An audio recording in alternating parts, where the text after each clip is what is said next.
Hi అండి, నమస్తే, good morning.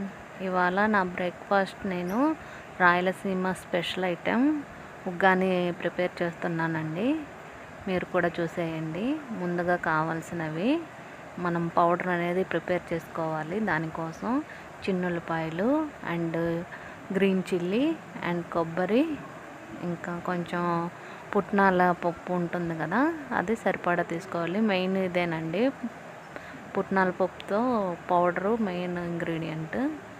ఇది లేకపోతే టేస్ట్ ఉండదు. దీనికి సరిపడా సాల్ట్ అనేది యాడ్ చేసుకోవాలి. ఇవన్నీ మిక్స్ చేసుకొని మిక్సీ వేసుకోవాలండి, పౌడర్ లాగా చేసుకోవాలి. వాటర్ వేయకూడదు. ఇక్కడ నేను టీ చూపిస్తున్నాను. ఉదయాన్నే టీ పడకపోతే అసలు ఏ పని అవ్వదు మనకి. అలా అడిక్ట్ అయిపోతాం టీకి. టీ తాగేసిన తర్వాత మిక్సీ వేసుకున్నాను. ఇదనేది మనం ఇక పక్కన పెట్టేసుకొని పోపుకి మనం రెడీ చేసుకుందాం. పోపులోకి ఆవాలు, జీలకర్ర, శనగపప్పు, మినప్పప్పు ఇవి యాడ్ చేసుకొని ఇవి వేగిన తర్వాత కరివేపాకు అండ్ ఆనియన్స్ కూడా వేసుకోవాలి. ఇక్కడ నేను 3 టేబుల్ స్పూన్స్ ఆఫ్ నూనె వేస్తున్నాను.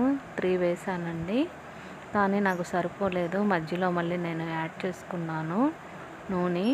దీనికి నూనె ఉంటేనే టేస్ట్ అనేది బాగుంటుంది. ఇప్పుడు దినుసులన్నీ వేపుకున్నాక ఇవి వేగిన తర్వాత కరివేపాకు, ఆనియన్స్ అనేవి యాడ్ చేసుకున్నాము. అవి కూడా బాగా వేగిన తర్వాత మనం ప్రిపేర్ చేసుకున్న పౌడర్ ఉంది కదా, దాన్ని వేసి సిమ్లో పెట్టుకొని వేగిన తర్వాత దాంట్లో కొంచెం పసుపు అనేది యాడ్ చేసుకోవాలి కలర్ కోసం. ఇవన్నీ బాగా వేగిన తర్వాత గ్యాస్ అనేది ఆఫ్ చేసుకోవాలి. ఎందుకంటే పౌడర్ కాబట్టి తొందరగా అడుగంటే ఛాన్స్ ఉంది. వెంటనే ఆపేసేసుకోవాలి.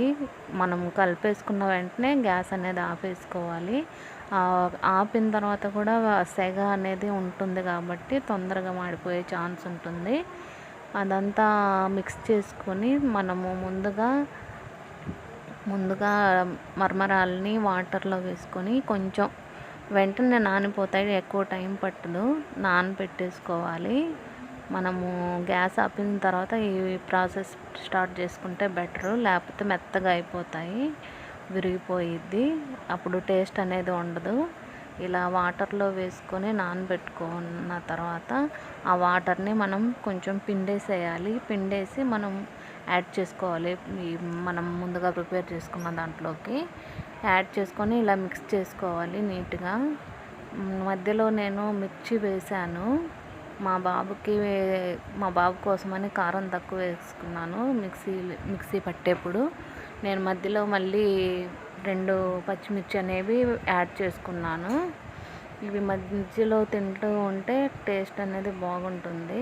నా వీడియోస్ మీకు నచ్చితే ప్లీజ్ లైక్ చేసి సబ్స్క్రైబ్ అవ్వండి friends. Thank you for watching my